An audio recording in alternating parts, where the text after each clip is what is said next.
Balik ka ulit, pakukulong na kita, hindi na sa baba kundi sa city jail na. Sa maniwala ka sa hindi. Ito ang wow trending. Sa isang interview ng ABS-CBN, sinabi ni Senador Jinggoy Estrada na hindi niya papayagan ang hiling ng abogado ng mag-asawang Franz at Pablo Ruiz. Ayon pa kay Senador Jinggoy Estrada na sobra na ang ibinigay sa kanila na pabor, pinayagan na nga daw sila na sa Senado na matulog ang kanilang mga anak at maging ang DepEd ay sisiguraduhin na babantayan nila ang anak ni Franz at Pablo Ruiz kung pumapasok ba ito sa eskwela. Nakatikim naman kay Senador Rapi Tulfo ang DOLE o Department of Labor and Employment dahil kapag ang amo daw ng mga kasambahay o mga may-ari ng malalaking kumpanya ang nagkasala sa kanilang mga trabahante ay hindi daw ito makukulong at pagbabayarin lang daw kung magkano ang hindi nila naibigay na sahod o benepisyo sa kanilang mga trabahante. Dahil sa kawalang hiyaan na ginagawa ni Franz Ruiz, isa lang ang sigaw ng mga netizen. Nabilisan na ang paglilitis sa kaso para mabulok na sa kulungan ang mag-asawang Franz at Pablo Ruiz at isama na rin pati ang kanilang anak na mga demonyo din tulad nila. Again, nasa batas natin, kailangan may benefits na SSSPL Pag-ibig ang lahat ng magagawa, regardless kung magkano sweldo na pag-usapan ninyo. Your Honor, yung kulang, kung ano po yung kulang namin, inasa DOLE na po yung aming No, pakisagot lang, bakit hindi mo kinunan ng SSSPL Pag-ibig si Patrick na inamin mong empleyado mo na kinonfirm niya, yes, totoo, empleyado ako. So bakit hindi mo kinunan ng benepisyo na nasa batas natin yon? Pakisagot lang. Lawyer, bulungan mo pa na maayos, kulang pa yung bulong mo. Bulungan mo, kulang bulong mo sa kanya. Hindi, pakisagot lang. So nag-violate ka ng batas by not giving Patrick the benefits na sinasabi sa batas natin, nakasal sa batas natin ng SSSPL Pag-ibig, meron kang violation. Lumabag ka sa batas natin, sa labor law natin.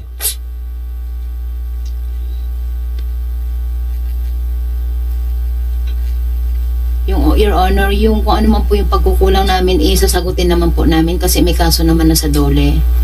So, ibig sabihin, inaamin mo na lumabag ka sa batas, sa labor law natin.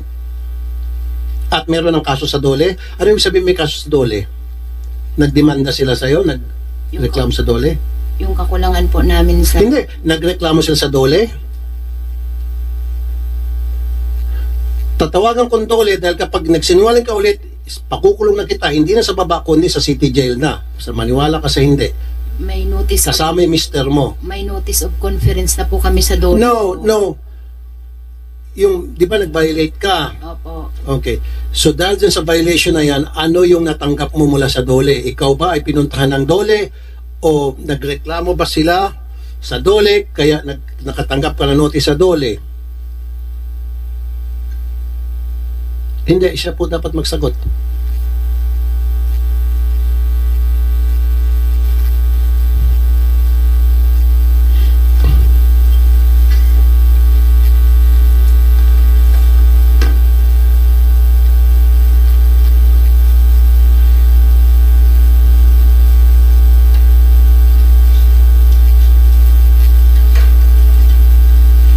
Tulfo,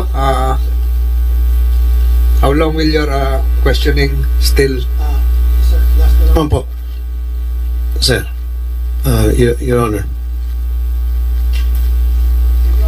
Can you answer that? You're being assisted by your lawyer, pwedeng pakisagot na. Nakikinig naman dito ang Department of Labor. Dito ho ito po, si Director Satumba. Ako na magtanong sa labor. Ma'am Satumba, Director, meron po siyang natanggap daw na notice for violation ata from labor. Ano nag-trigger po noon? Bakit po siya nakatanggap? Okay, thank you po, Mr. Chair, Your Honor. Nung malaman po namin yung kwento ni Ma'am LV, nag-moto proprio po na inspection ang DOLE Mimaropa, ang field office namin noong August 11 at pinag-submit po ng mga proof of compliance yung ating mga employers, no, kasi base sa findings ay yun nga po, wala silang records do sa tindahan, hindi nagbibigay ng SSS Pag-ibig at PhilHealth sa worker, 13th month pay, lahat po ng mga benefits, no? At yung nakaschedule po ito, Your Honor, ng 2 mandatory conference bago mag-issue ng compliance order ang DOLE. September 12 po, hindi sila sumipot, wala pong, at September 19 po, ang pangalawang conference. Pagkatapos ng 2 conference na yun po ay magka-issue Okay, ng so in compliance short, order. lahat ng empleyado nila ay walang benefits at sinadya nila na hindi bigyan ng benefits. Nalaman nyo na lamang na wala palang benefits ay dahil nung nagkaroon ng hearing. Opo. Okay.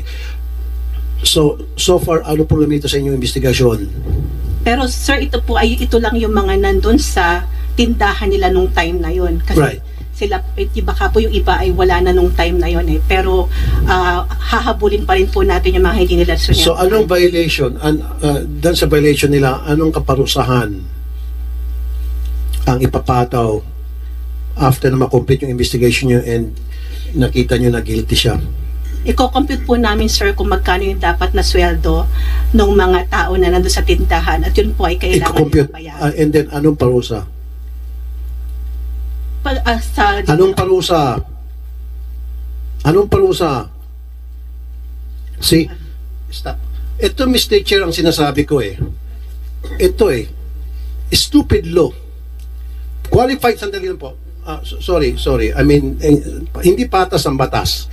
Pagkasambahay, nagnakaw, qualified theft at makukulong. Pag si amo nagnakaw, hindi nagbigay ng tamang sweldo, hindi nagbigay ng tamang benepisyo, pagbabayarin lang, absuelto na. Salamat. Di ba? Ito yun eh. Ilang kasambahay na ang nakulong dahil nagnakaw ng toothpaste, nagnakaw ng cellphone daw, kung ano pang pagnanakaw, na pinagbintang sa kanya ng kanyang amo, kulong qualified theft.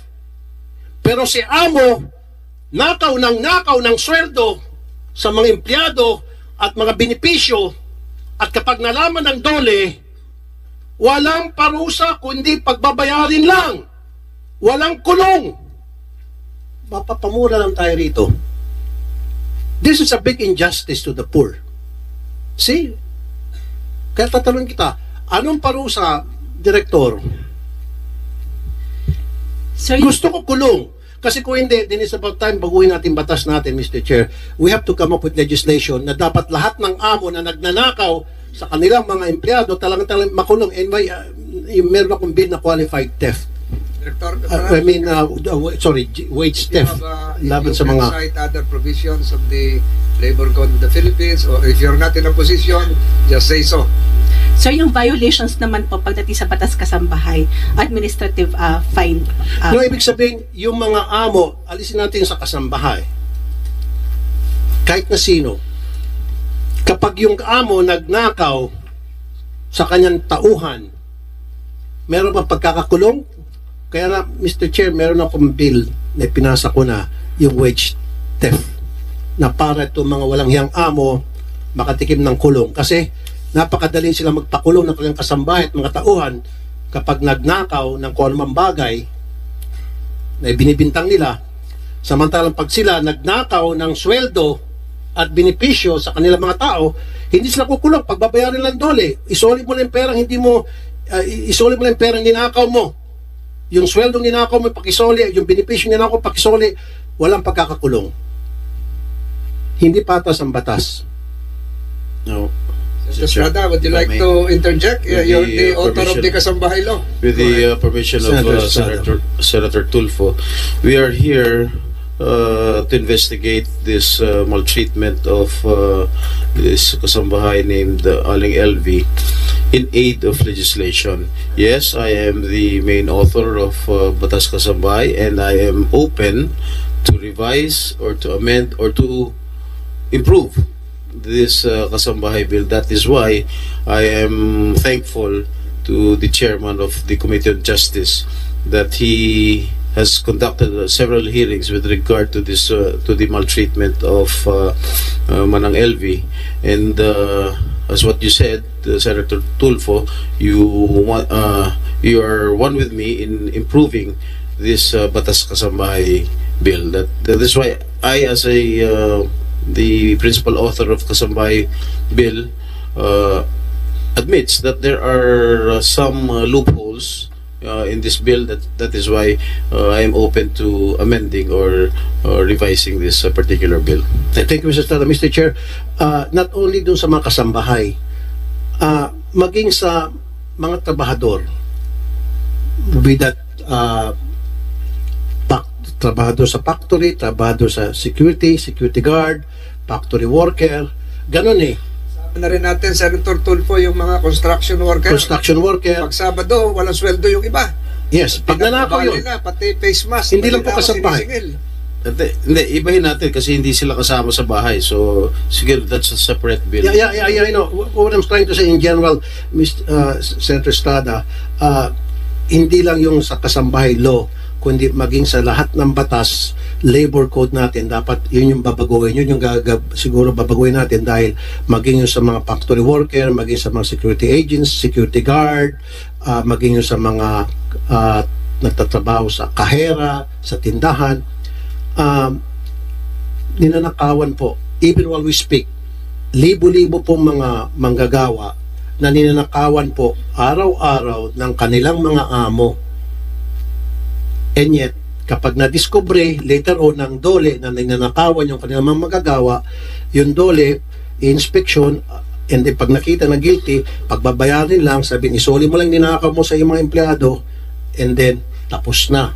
Pero pag yung si worker, alam mo, si security guard, nagnakaw sa amo, kulong agad sa kasong qualified theft. Yun yung pinapoint out ko. Okay. Anyway, Mr. Chair, meron akong bill na pinapasa ngayon, yung wage theft, na ito mga katulad ni Mr. and Mrs. Ruiz, makukulong kayo dahil sa pagnanakaw ninyo sa mga sweldo ng inyong mga pobreng kasambahay, kasama sa bahay, o ng iyong mga worker sa tindahan na turo ng abogado mo. Okay? Yun lang po, Mr. Chair. Thank you, Senator Tulfo. Before I recognize Senator Estrada, tanungin ko itong mga PNP natin, si Colonel Danao or si IDG. Meron ba hong mga nababalitaan kayong bagong pagbabanta, pagtatangka sa mga buhay ng ating mga testigong naririto? And then update this committee concerning the slug, yung tingga na pinag-usapan ng huling hearing